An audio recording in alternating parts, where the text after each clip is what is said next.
lived in the world since Adam and Eve that's never sinned. Well, maybe one person. Who was that? Jesus. Jesus. But he's the only one. No other human being has been perfect.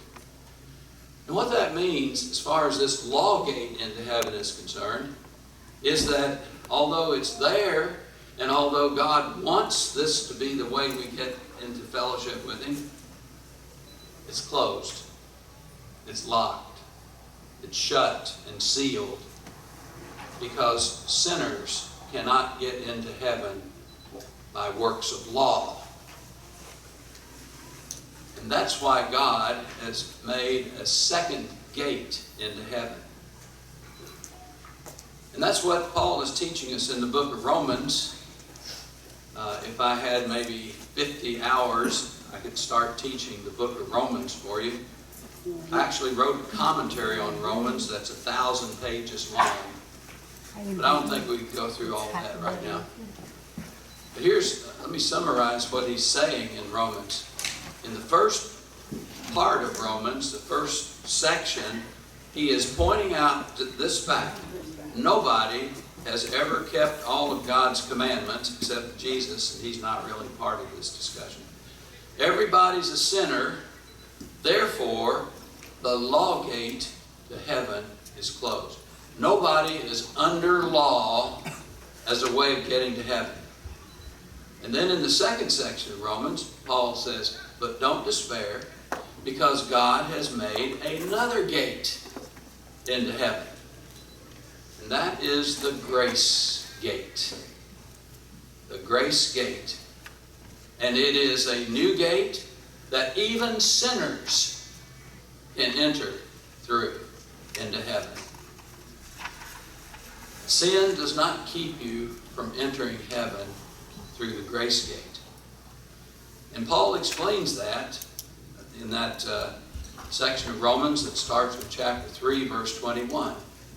And that's why he says to us Christians there in chapter 6, after he said, it's impossible for you to get through heaven, into heaven through the law gate, by keeping the law commandments, then he says, but God has in His graciousness given you another gate, the gate of grace.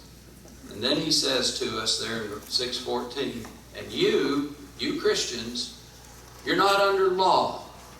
You're not under the law system of getting into heaven. You're not standing in the law line, knocking on the law gate. You're not in the law system. You're in the grace system. And the grace system is very different from law. Let me just summarize the difference between law and grace as ways of getting to heaven. The law system goes like this. You got to listen real close, okay? You listening real close?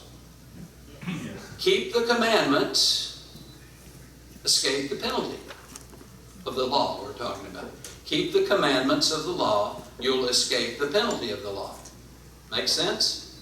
The other part is, break the commandments of the law, even one, and you will suffer the penalty of the law.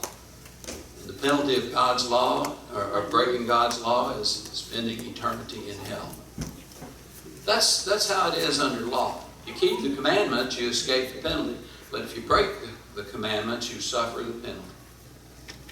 It's real easy, really, to get, because it's the way all law really works. But here's how the grace system works. And this is where you are, remember. This is where you are. This is how you're going to get into heaven. You listening?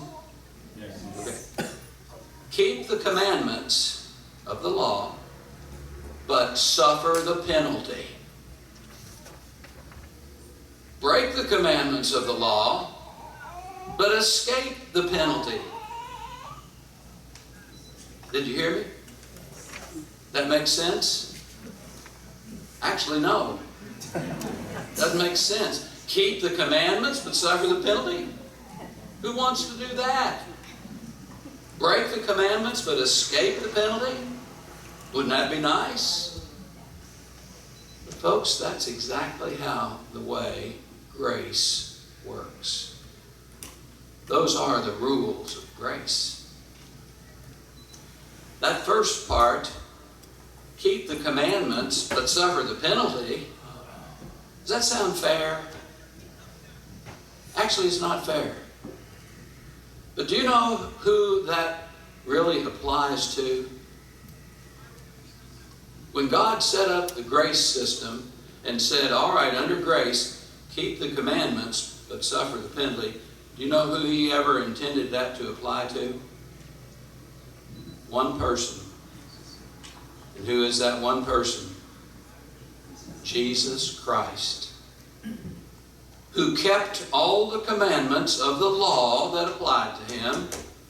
He kept the commandments, but what else did Jesus do? He suffered the penalty for being a lawbreaker. It wasn't he that broke the law, it was us. And why Jesus came was to suffer the penalty in our place. And so that's part of the grace system. In fact, that's the very foundation of the grace system. Keep the commandments, but suffer the penalty. That was never meant to apply to you, because God knew you would never be a commandment keeper. You would never be a perfect person.